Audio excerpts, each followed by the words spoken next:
We about to get this thing, ain't we? Hey, what's up? What's going on? What's happening? Up? What is happening? We are back again for another installment. Yes. Of My Marriage is Marriage. Dope. Woo! My Marriage is You Dope. see the heat? Podcast. You see the heat? My marriage is dope.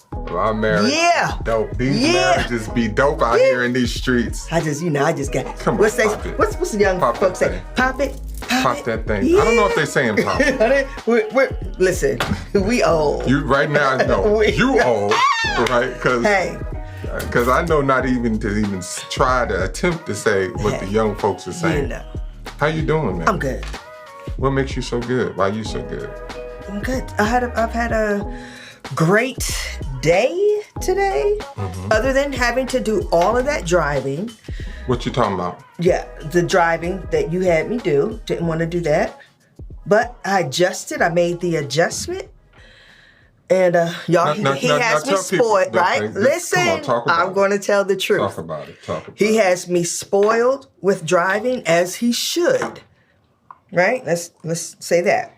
And his body was sore. He was working out. He did a lot of walking and he really overextended. His body is sore, and he asked me to drive. And in my head, I was like, come on, talk about what's going on in your head. I was just like, I don't want to drive. But I because I'm spoiled in that way, and I immediately made the adjustment and drove. And y'all, we had to drive to Florida.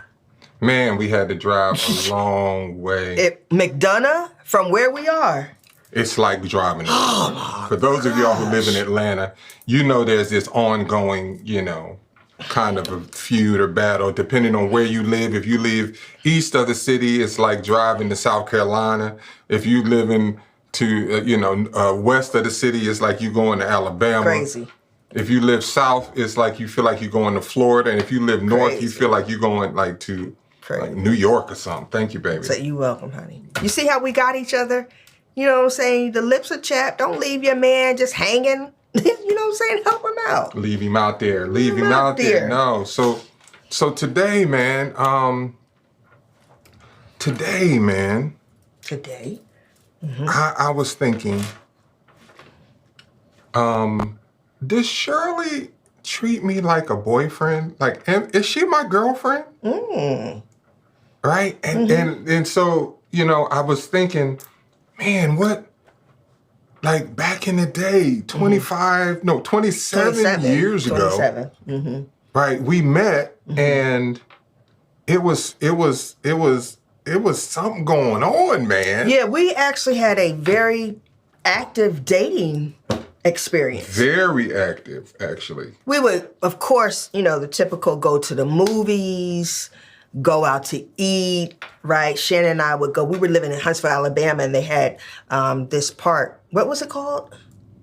Big Spring Park? Big Spring Park. Mm-hmm. We would go down there and just walk and sit on the bench and hold hands and talk for hours. She put them feet up in, on my lap so I could. I did. Right? Right. And then we was, we was bumping uglies. We was bumping uglies. Oh, we was bumping uglies like rabbits. Like rabbits. And then we would cook for each other. Well, really, you would cook for us. Yes. Shannon was the primary cook back then. A lot of cooking going on. Shannon, he was trying to get me fat so nobody else would want me. Excuse me for all the heavy set girls. I'm heavy set, so no offense, right? But Shannon would make these fat burgers. And I had never had a burger like that. Right? Fat burgers. Like, you go to McDonald's and Wendy's and Burger King, these real thin burgers. And even at home, back in the day, we were flattening the burgers. Mm-hmm. But Shannon, these joints was juicy, and it was juicy and flavorful. Oh my gosh, this man could cook. This when we was, when we was all on the flesh game. Yes, early in the game, right? Oh yeah. And so we did a lot. We traveled up north several times. Mm-hmm. We did a lot. We did a lot while we were dating. We were boyfriend and girlfriend. Yep. And so what like when you right now, or I don't want to give you do I want to say if you were single? No. What would be your what is a boyfriend and what is a girlfriend? Like, what is that? How would you describe that that phase or that stage? I mean, that process is you're getting to know each other, of course. Hello, right? But if you're talking about like what is the purpose of dating? No, not the purpose, but just that phase. Like, what is it? What makes it special? What made it special for you? I think what makes it special just for humans across the board is because it's new. Anything new. I mean, you think about, receiving gifts and you're in love with it, and then you can take your glasses off if you want. Do I need to take my glasses off? Because you right? We need to get some new glasses. Yeah, I know we do, baby. And so it's the newness. It's like you don't know, right? The exploratory experience is exciting. That's why you have butterflies, because like you don't know what comes next. Right. You're literally uncovering, unpackaging a gift little by little, not all at once. Right. And all of the intricacies that come along with it. What do they like? It's like an age of discovery. It is, you trying to, and listen, everybody is trying to fire on all cylinders. Yes. Everybody, you're not trying to fart. You don't want to fart. You're trying to poop, and you're like, oh, my God. You're right. My gosh. You would go. Listen, I would go before I came to your house. I would make sure I went to the bathroom so I wouldn't have to have those feelings being at the house. Because the worst thing is if you bumping uglies. And then you passing all manner of gas and all that kind of stuff. Or have just sit there and I'm twitching, trying to squeeze my butt cheeks together, so I wouldn't fart. Right. It's like, or you don't. Your stuff stink real bad. Right. So you don't want to take a number 2, right? Take a dump while visiting your boyfriend or your girlfriend. Which is so crazy because all of this is natural. It is so natural. It's natural. It is so natural. But it's amazing how it just turns us off in the beginning stages. Right. And look, you said it excellently. It is a turnoff. Right? Nobody wants to know. I don't want to know that you are this, you are this pretty, just attractive, just sexy girl, and now you farting, right, or you burping, right, and you love to eat. I love. Now, did you feel that whole anxiety about, ladies don't want to seem like they're eating a lot, Oh, yeah, I did. Did you really? Oh, yes, I did. Of course. But it didn't affect you because you were eating. Listen, you made me feel comfortable when it came to eating. Right. But still, I have this thing where I eat extremely fast. Right. So I was very conscious about, I don't want to eat too fast because I don't want him to think I'm greedy. Right. Of course, I didn't want to pass gas in front of you. I did not want to make a boo-boo at your house. Right. I mean, all of these things come into play because we want to paint a perfect picture. We want to paint a perfect picture. I remember, you talked about the newness of a relationship, but there really was this, in a boyfriend-girlfriend situation, there is this kind of, desire, maintain this certain level of intimacy, a certain level of intensity, a certain level of,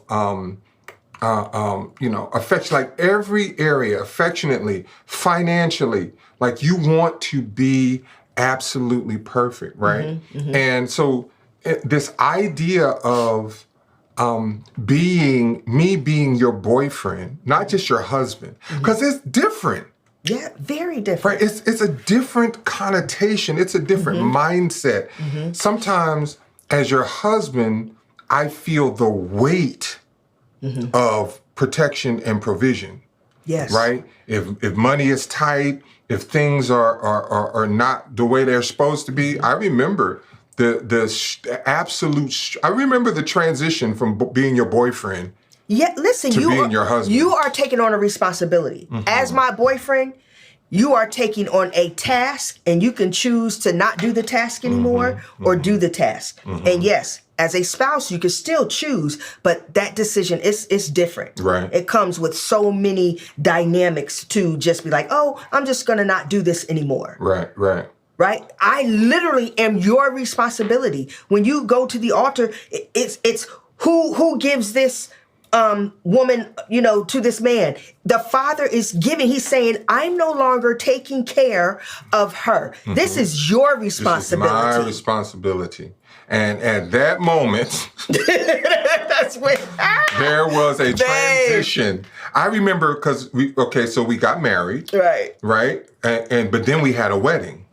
Right. I still remember being married to you feeling like your boyfriend. I remember driving up to New Jersey where the wedding was going to be, feeling like your boyfriend.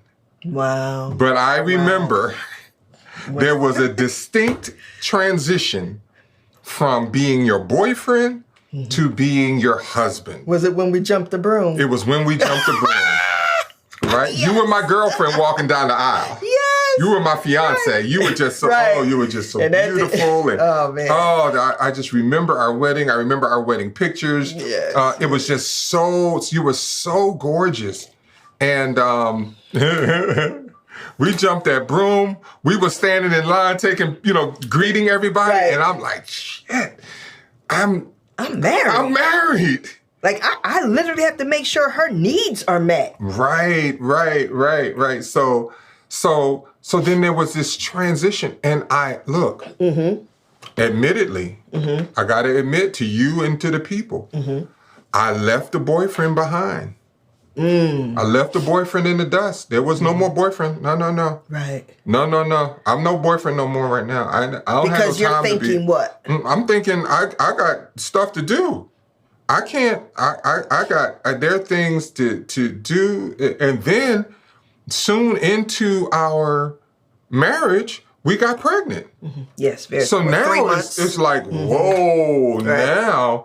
Now the rubber is really meeting the road, right? And I don't have no time to be thinking about being romantic. I don't have no time to be trying to seduce you. I got to make sure I'm making this money. I got to make sure I'm trying to, and then in the whole, during all of that, now I'm trying to realize my dreams. I'm trying to find my passion. Right. I'm trying to look to see how, because, ideas come to me like water, in the rain. So are you now thinking, how am I going to take care of this family? You're just full speed ahead with that. Hella family and hella my needs, meaning how do I fit in my needs with this family, not this wife. I'm not thinking about you as a wife. I'm thinking about you now as a family. Like that's a thing. That's an entity in and of itself, and it is. Right? Yeah. But you lost your wifeliness, if that makes sense. Like you lost that. So I lost the girlfriendness. No. Right. Well, I put. You definitely lost the girlfriendness. Then I lost the wifeliness early. You lost the wifeliness early because now the wifeliness morphed into the familyness, and it was this greater thing. Like as you're a wife as an individual, but you are part of a family, and the family is my responsibility. Right. And it's like, God is going to, look at me and ask me, what did I do with my family? And, and it's like, who? Right. It was a different just frame of reference, a different mindset, a different thought process altogether. And so, but look, here I am forgetting about you being, like I said, your wifeliness went, but now I'm looking for my girlfriend. My response, how I view you as a girlfriend and a wife went out the window, but I still needed a girlfriend and a wife. Right. And I needed a husband, but I still needed my boyfriend. Well, your boyfriend, right. Yeah. You definitely needed to have your husband. Yes. Right? He needed to show up and cover you in prayer and ensure that, that we had there a were roof resources. over our head. Right, exactly. Yes. And, but so, cause how does that transition happen? Cause in Philadelphia, we were in the city of brotherly love, living with my mother and my sister, and we ain't do nothing. We didn't. We did not. We did a couple of things. Remember, we went to the race that time, to the cycling race, I remember. right? I remember that.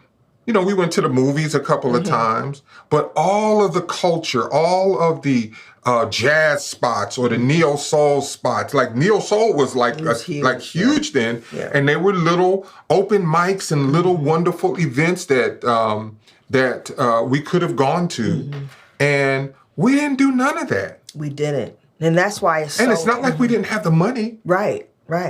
That's why it's so important for those who are, dating and in transition to marry, to don't leave who you were when you were dating behind. Right? And don't leave who you were as a couple. As a couple, right.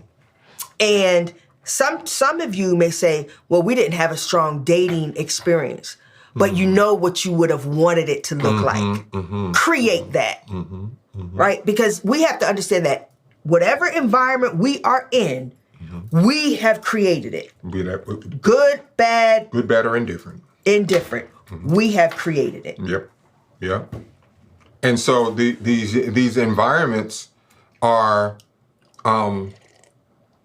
believe it or not, they're manufactured. It's something that we create, and it's out of this sense of desire to want to grow closer and attraction and chemistry. Sometimes not chemistry. Like you and I, you didn't necessarily see me as your type, and I didn't see you as my type. But there was a friendship there. There was fun. We made each other laugh, and we were definitely attracted to each other on a very fundamental level. But we didn't have quote unquote chemistry, right? Because I wasn't thuggish enough for you, right? You remember that? Yeah. Talk about that a little bit. You still traumatized by it?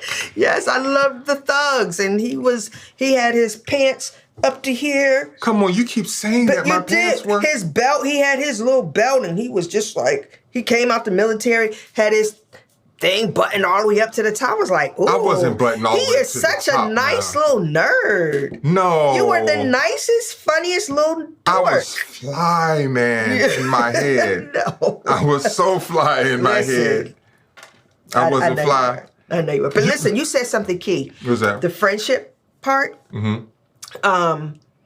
A lot of people are having challenges, and this is just a little sidebar. A lot of people are having challenges in their relationships, and they are having a hard time getting past the challenge, because when you don't like somebody, you cannot even begin to work on the relationship. When you don't have that, go ahead. Right. No, so I'm saying that's why we have to have the mentality when we get married of, this is my boyfriend. Like, what does that look like? This is my girlfriend. What does that look like? What environment am I going to create? How am I going to reignite, right, that excitement when we were dating? Listen, it was all a decision. We just have to realize it is still a decision. We can't allow the traumas to make us think that the decision is no longer there to choose wisely, to choose differently. It is. Speaking of fires. What? Oh, you remember when I had you butt naked in front of the fire? Say that again. Say that again. When I was, we was boyfriend and girlfriend, and I was. And you had me butt naked in front of the fire. You didn't want your mama to know that? I don't think your mama has YouTube. I don't think mommy has you too. But so fire, I have this affinity for fire. I do too. Right? My affinity, you like to watch it and feel the warmth of it. Yeah. I like to keep the fire going. Right? And so when you keep the fire going, if you remember that day, that time, and then I had a fireplace, you had a fireplace.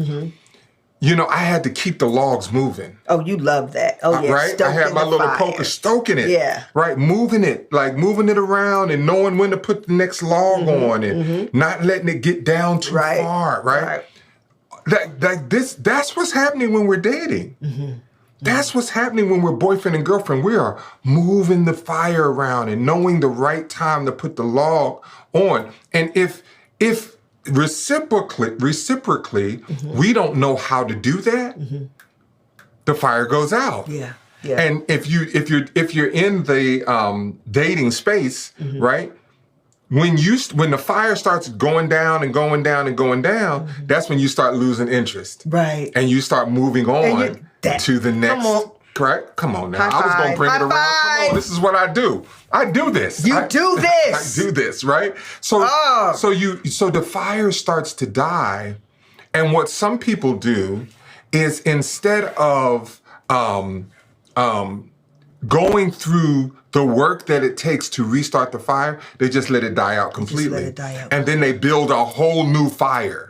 When they could have kept that one raging, or at least smoldering, like there to be, all you got to do is put the right kind of fuel on it, and then it's going to be this, come on, somebody. Come on. I'll tell you, this is what I do. I do this for a living, right? And so we found ourselves in a marriage at some point in time. I don't know when it was. I don't know if it was really, I think it was more after we moved back to Huntsville from Philadelphia, and our fire was going out. Yeah, it was going out. It was in the smoldering stage. And even though we were back with friends that we loved and a church that we adored, and we were, we felt so free into worship, we were not connected. We were so far apart. And it was almost like you could see us like losing the grip on each other, but it was nothing we could do. But like we didn't know what to do about it. Right. And that thing got to a point where it was just smoldering embers. Mercy. Smoldering embers, but it kind of just stayed at that state. No, our fire went out. I was about to say we didn't go. Dust, honey. We didn't leave, right? But it was out. It was for the most part. There was no heat there to if we put something on it, it wouldn't have lit. Right. Because it was out. It was out. And I know. Because I'm a very romantic person. And my mind. My mind is I'm always planning and scheming and plotting and looking up flights and looking up hotels. I'll be up late at night looking at, places for Shirley and I to go and for stuff for us to do. And I wasn't doing that. And I'm sorry that I did that I allowed that to happen. I mean, I was immature and challenged. Like I didn't have the skill set to even know what to do. What do you do? How do you think with your now where you are now, 25 years in the game, marriage coach to the stars, to some of the highest, most influential influencers, entrepreneurs, right? Shirley, Perry, Austin. How do you get someone to understand how to become their husband's girlfriend again? Like, how do you get them back to that point? Well, one of the main things is to really, as women, right? We have a challenging time listening to what it is our spouse is telling us about us. That is one of the number one things in our coaching practice that we have seen. And even before we ever had a coaching practice, just talking to couples, which is something that we've done in depth for double-digit years. Right. 99.9% of the men say that, right? And so we know it's a thing. And just talking to women, I really do see that we really internalize when our spouse doesn't like something about us, right? We can't separate the fact from what we feel. Right. And so we make the thing more about our feeling than the fact. Wow. Right? And so if you're not very nice or you're not very loving, not even on some superficial aesthetic stuff, right? But on just a very practical level, if I tell you you have a stank attitude, or you there's something about your character that is flawed, and I'm pointing it out, I'm going to find a reason why that is. And I'm not telling you, I'm telling you what I've done. Right? Y'all, this is my experience of what I did when Shannon pointed out. This isn't just all the other hundreds and thousands of people who we know have done this. I'm talking about our experience, right? And so there was always a reason why I did what I did. I would not have done what I did if you didn't do what you did. Right? That is so prevalent in relationships, and it is killing relationships, right? Why would you want to be my boyfriend? Right. Like, seriously. Right. Why would you? Right. There's nothing there when you see this pattern, because things become patterns. When you see this pattern, what is compelling you? Now you're just trying to keep your head above water, trying to, you know what I'm saying, get through this thing. I mean, I could go on. You want me to go on? I do. I want you to go on. I do, because it really is. That's like probably one of the reasons why men are just bumping their heads up against the wall. Because see, when you're dating, you can't be honest.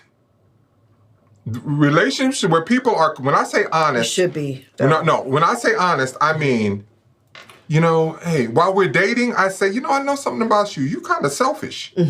I mean, I still want to be with you. I don't want to not be with you or whatever, but you ever thought about addressing that? Or you ever thought about dealing with that? Ain't nobody doing that.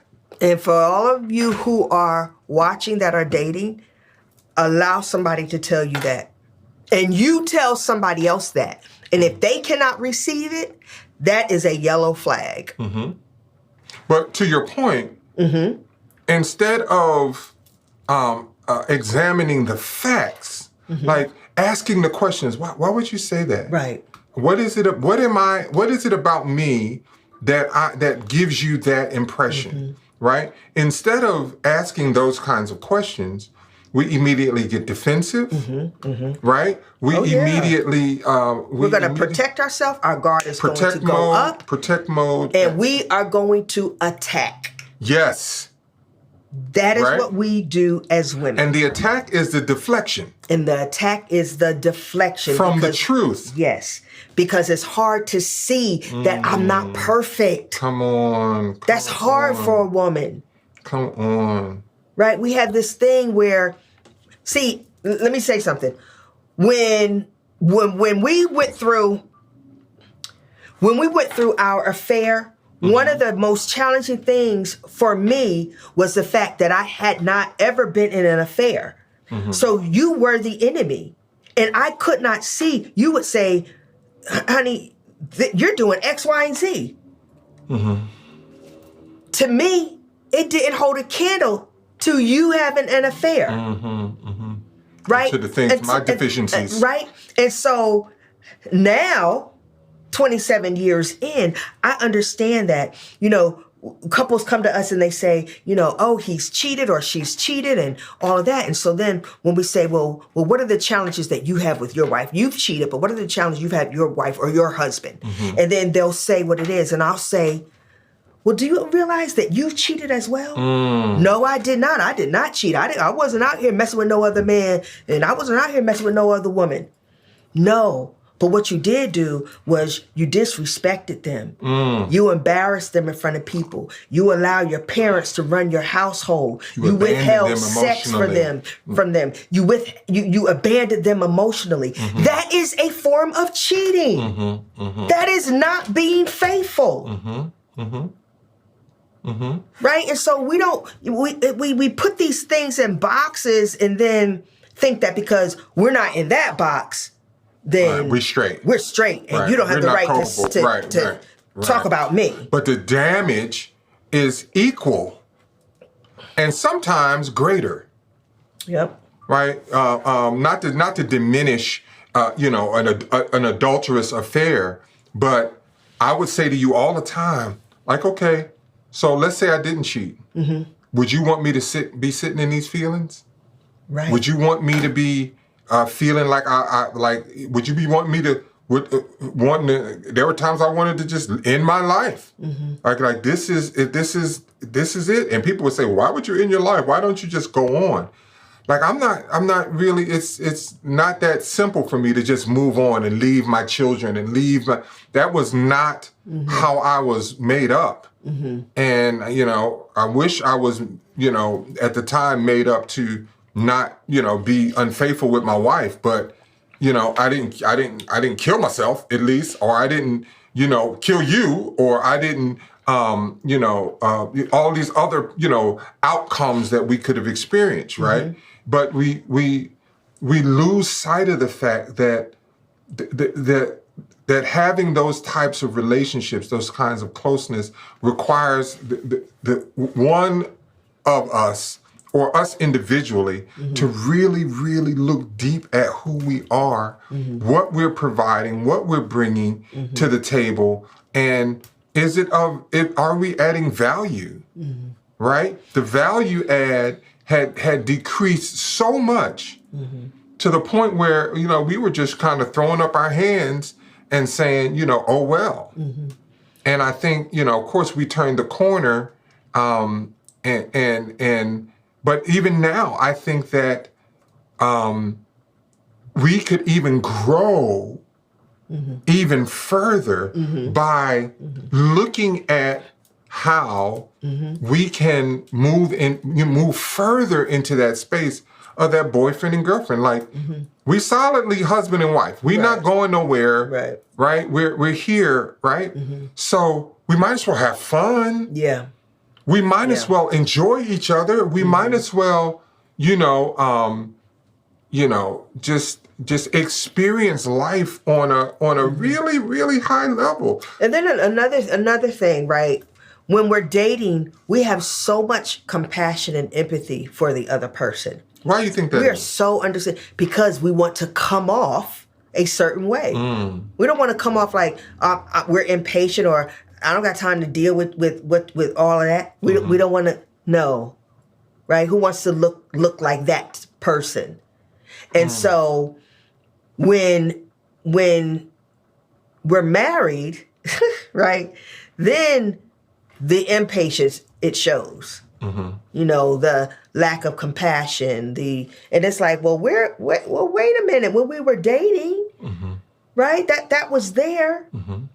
And so, when it comes to dealing with each other in our marriage, the whole, boyfriend, girlfriend construct, it's like, because listen, early on, you and work, that was just, whew. What? You and work, you were not consistent. Crickets if you want to. Shall I tell some stories? Yeah, please tell some stories. Oh, okay. When talking about work, right? And marriage and taking care of a family. We were living with mom and sister in Philly, y'all, right? So we left Huntsville. Our son was 6 months old. We said we would give ourselves 6 months and find our own place. So we get up there. Now we're in year 1, year 2, year 3, still living with his mom. We had an extra child. It's We had a whole extra child. You were a whole capable person that could work. Now, Shannon worked as a nurse then. But this was my gripe with Shannon. He is the walk-off king. Shannon will go to work. Y'all, like an hour later, he'd be home. And I'm like, what happened? It wasn't right, Doc. Oh, No, they got me in unsafe conditions. they got me on this floor and that, and I'm like, like what? You was like, what? Right? That was him. Then there was a time, y'all. Come on, tell where all my business. he just didn't feel like working, like depressed or whatever. Then he got this brain fart idea. I want a bike. I want like a $4,000 bike. So he's not working to get us in our own place, works his behind off for a $4,000 bike. Mm-hmm. Now, I want to pause you just for a moment. Pause me. Right? Here, where's I want to pause you. Mm-hmm. I was working to get that bike. That's my point. You worked to get the bike. Right. So you didn't work. So don't be representing me like I didn't work. I worked. But Y'all, what did I say? Was in the I said way. he wasn't working for a minute. He just didn't feel like going in. And then he wanted a bike. And then you was like, I need to get this bike. And so you hit the ground running. Where was I? When My point was you did not hit the ground running to get us into. Where was I when I got the call? So how am I going to treat you like a boyfriend? Right? That's what I'm thinking. Right. That's in my mind. Well, pause just for a second. Okay. Hey, welcome back to the Marriage. My Marriage is Dope podcast. I am your host, Shannon Austin. Perfect time. And I'm here with my fellow host. Who are you? I'm Shirley, y'all. Shirley, Coach Shirley in the building. And we're talking about how amazing of a husband that I am and how hard that I work for my family. So go ahead and continue. I'm just saying, in those times, I don't want to treat you like a boyfriend. Real quick. Mm-hmm. Where was I when I got the call that Khalif you was going into labor? Where was I? At work? I was at work. I just want to say I was at work. Now I did. Where was I? I said you was when I went into labor. You was in the bed at his mama house. At his mama house. It was warm. After and loving 3 years. Loving. No, not after 3 years, because Khalif and Jelani are too close together to be. It had been 3 years. Now I did keep you there. Okay. To your credit, thank you. I did keep you in my parents' house. Way too long. And I struggled and was challenged by and it wasn't even purpose. And it wasn't even because right, but it wasn't even because it was like I loved his mom and his sister. Mm-hmm. It was zero bad blood. We needed our own place. But we needed our own space. Yeah, we needed our own space. So I'm not feeling the boyfriend-girlfriend vibe. No vibe at all? Listen, I'm feeling the husband vibe. Get your tail to work and get us our own place. That's what I'm feeling. Right. No, you're right. And you should have been feeling that. Mm-hmm. And so that I guess that's around the time that your girlfriend went out the window then. It was like in that space and time. I guess. And she stayed gone for so long, though. She was gone for a while. She was out looking for her boyfriend. She couldn't find him. Right. She couldn't find him. Wow. Right. That's deep. Come on now. These Austins. Come on. These Austins and these analogies, right? So what how does one rekindle that, right? So one of the ways that we can begin to reverse this trend, this downward trend, I guess it would be of losing that status of boyfriend and girlfriend, is to really begin to be honest with ourselves, right? That when we coach, one of the tools that we use for coaching is the 4 agreements, right? And those two middle agreements, which are don't take anything personally and don't make any assumptions. Like those two right there can begin to turn the tide. If I say something to you, if we're in a tough place and we are trying to turn the tide, and I say something to you, like you said, be able to look at the facts of the thing. If the facts are off, then deal with just the facts, but don't deal with once you begin to take things personally, like a personal attack. Now, hopefully I would say something to you, like point that out to you in a loving kind of spirit, right? But the things that I say to you, if I say, yo, man, you're getting lazy, or hey, you could pick it up in this area or do better. Or you tell me, hey, let's go. Like you get on me a lot about, creating content or picking up the grind, a little more with our platform and things of that nature.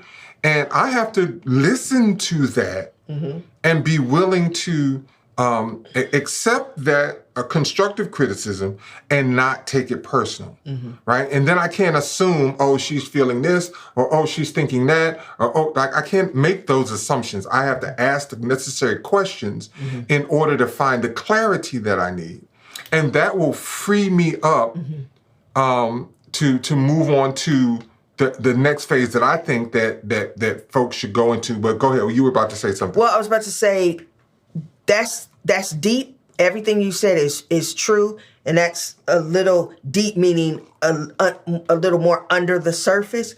But just on the surface, just be intentional. I look at our dear friends Keisha and Gary, and when it comes to this, Keisha and Gary dating, Moore. Oh my goodness. Yep. When it comes to dating, they literally date each other, whether they taking things personal or not. They are dating each other. They are out. Simply because they are being intentional. They have their calendar. They plan dates. They have a date night every Friday. They meet up with friends that they have their dates with. They go out of town. They plan their trips. Like they are super constant. When concerts are coming into town, they're on it. Like everything that they can do together, they do it. Simply be intentional. And this is the thing. They don't have a perfect relationship. Who does? But the point is, because of all the dating that they do, their relationship runs much smoother. And Keisha says all the time, this is my boyfriend. I'm out with my boyfriend. Look at me and my boyfriend. We at the concert. Me and my boyfriend, me and my boyfriend, me and my boyfriend. All the time. And right? Because that's not how just words. Right. That's literally how she feels. That's how he feels. He's like, my favorite person is Keisha. Like, I love hanging out with Keisha. And even if you are not there, y'all, listen to me. Come on. Even if you are not there, if you are intentional and you make it a priority, this is a decision you make. You can get there. You can go from not standing to be around each other, which is where Shannon and I were, to now you just want to hang out all the time. Like your free time, you're like, I want to be with my babe. I don't hang out a lot. No, you don't. We don't. We're not hangouters. We're not hangouters. We're not out with the boys or with the girls. And your girl, I mean, you do have a couple of girls here, but you still don't hang out with them a lot. Right, as much like I'm not calling them and, yo, let's go do this, let's go do that. I mean, right? I like to hang out with Shannon. I like to spend time with Shannon. And to our credit, we have done more boyfriend-girlfriend stuff since we moved to Atlanta than we have probably our entire marriage. Yes. Would you agree with that? Oh, absolutely. Yeah. Absolutely. Yeah. But like you said, the surface things, one of the things that we coach our clients to do is we ask our clients to go out on ice cream dates. Right? Because it's very hard to argue with someone while you're eating ice cream. That's just very difficult. When you're licking an ice cream cone. Right? It's just kind of, Yeah. it's just, right? So but that's time where you can, it's nostalgic. Like it takes your being back to a certain time. Hopefully it wasn't a negative time, but ice cream is one of those things that you just kind of, Right. It takes you back to your childhood. Like you're a kid, right? When the ice cream truck came down the road and what have you. And you never heard of anybody arguing or fighting or fussing at while eating ice cream. You just never heard of it. And when you go together, it's really like it's an opportunity to be in the purest state of that boyfriend, girlfriend type of space. Where you can talk about your heart, you can talk about your dreams, you can talk about, you can be silly, you can be goofy. You know what's interesting? I was talking to someone who was, I was coaching a young lady, and the fiance at the time was having a hard time getting through to her some of the challenges he had with her. So I said to her, do you have a group of girlfriends? She was like, yes. And I said, do you have like really close girlfriends that will tell you about yourself? She said, yeah, I do. And I said, so they do, right? They tell you like, nah, girl, you don't need to be doing this or what. She's like, yeah, I got a couple of those who will be very upfront with me. And I said, when they do, what do you do? She said, I listen and, I hear what they have to say. And I was like, so if you agreed with them, what would you say? And she was like, oh no, I like when they say stuff that I said, if you don't agree with them, what do you say? She said, well, I don't like it. She said, but I know that they're telling the truth.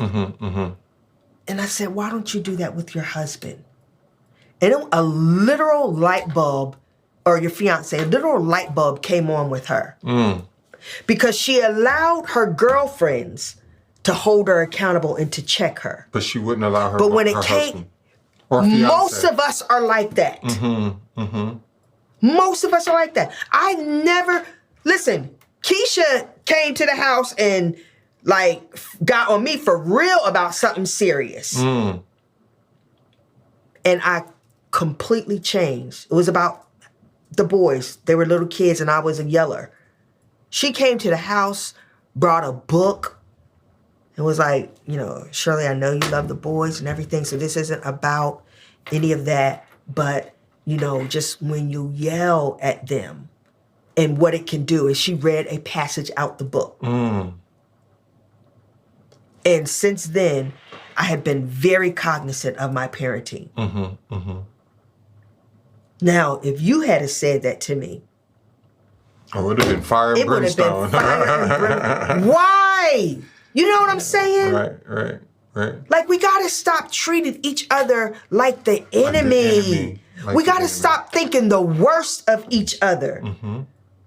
Right? I always tell people, err on the side of thinking the best about your spouse. Period. Let that lead everything. Just think the best about them.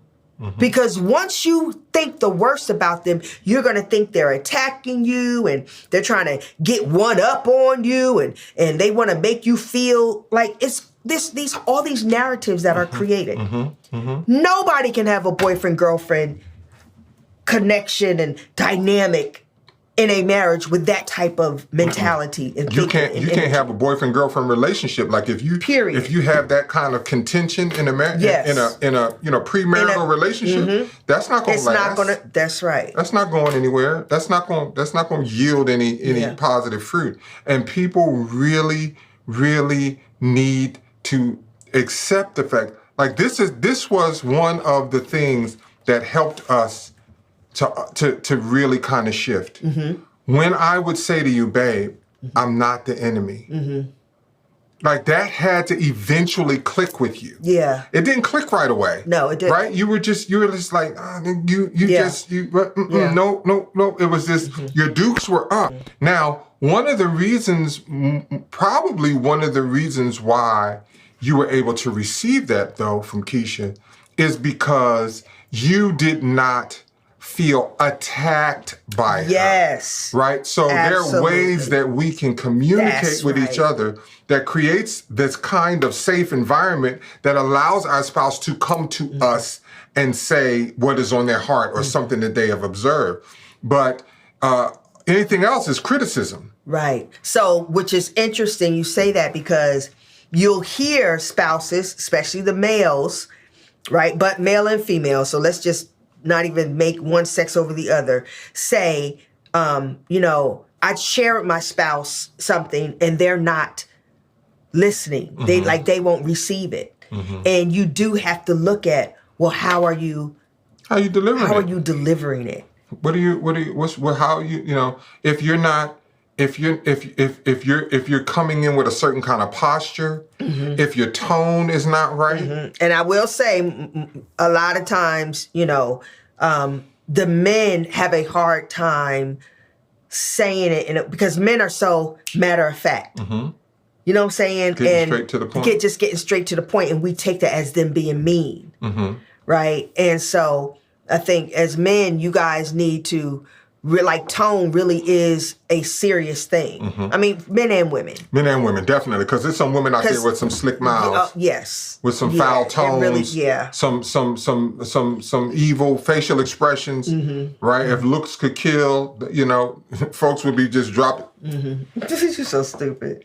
Right? Because of looks, right? So all of those, these ways that we communicate, these verbals, with these nonverbals, are just as important as what is being said. Yes. And I know you get on me all the time, and you're like, it's just not that simple. But man, eat.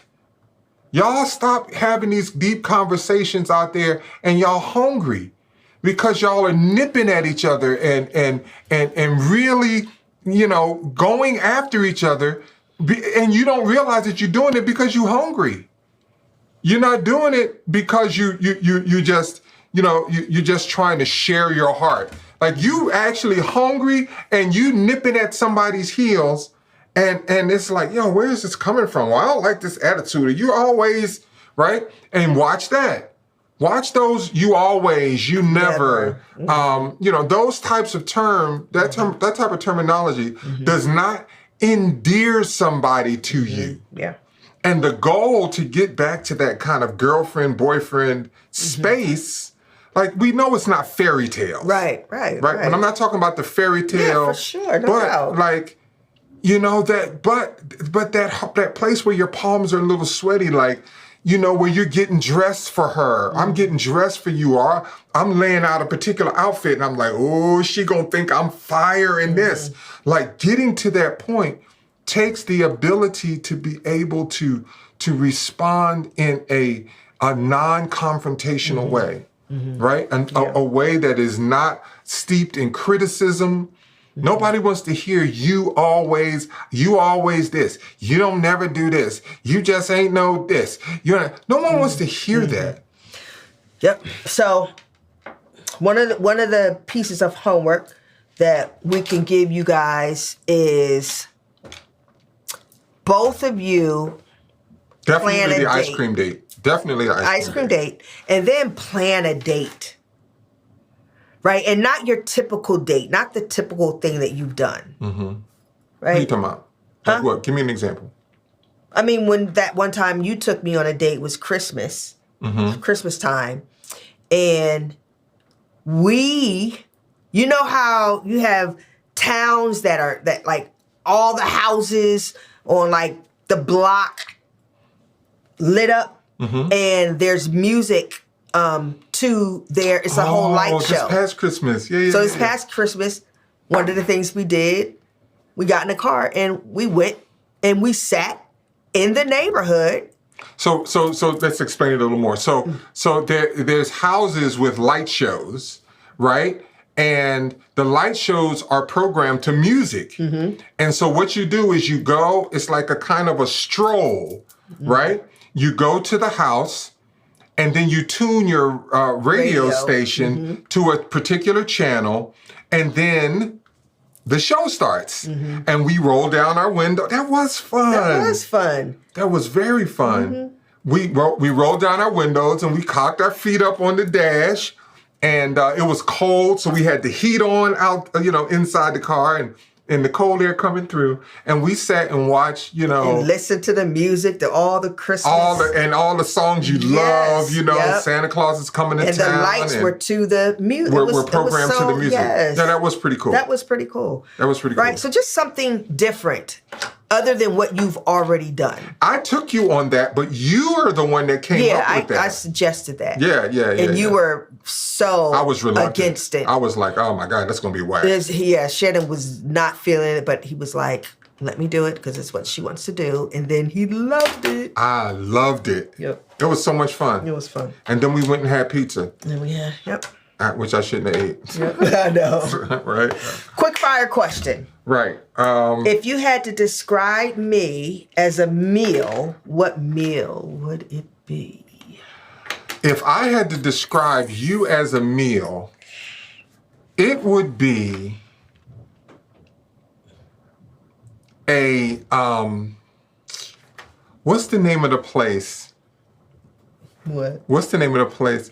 The barbecue place with the beef rib. Oh, dang, the barbecue place here? Yeah.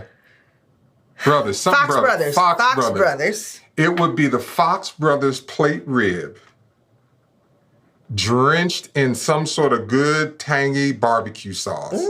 Just meaty and succulent and just juicy.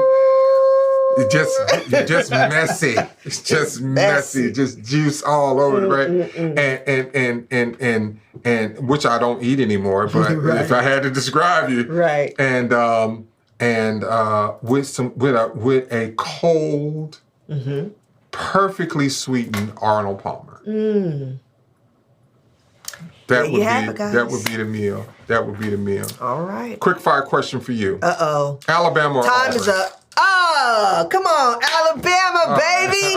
Alabama. Roll Tide. Look, this has been an amazing time with my boo. My name is Shannon Austin. And Shirley. This is Shirley Austin, my boo. And this is the My Marriage is Dope podcast. Listen, you can find us so many different places. You can find us everywhere, Facebook, Instagram, TikTok, at Marriage Inc. You can also find wonderful marriage enrichment resources at our website, marriageinc.us. And our book has been written a life-changing read for some people. That book is entitled Husband, Becoming the Husband She Needs and Wants. And our merch. It's coming soon. You can't even find merch right now, but we just slowly but surely getting the merch game together and gonna roll out some nice stuff for the fall. For the fall, yep. These are the sweatshirts, right? One of the many sweatshirts. Yep. This is the ladies' cropped sweatshirt. I had to put a t-shirt on. Because we didn't want to show all her goodies. You can't be looking at her goodies. It's so cute. It's a cropped sweatshirt. So yes. You just wearing it like this. Listen, I ain't gonna lie. I'm wearing it, boy. Come on. You wearing yours too, Come on, baby. Come on. All right. I'm excited. So we'll see you guys on the next episode. My Marriage is Dope. Make your marriage dope, right? Yep. This is the Marriage is Dope podcast with Shannon and Shirley. Peace.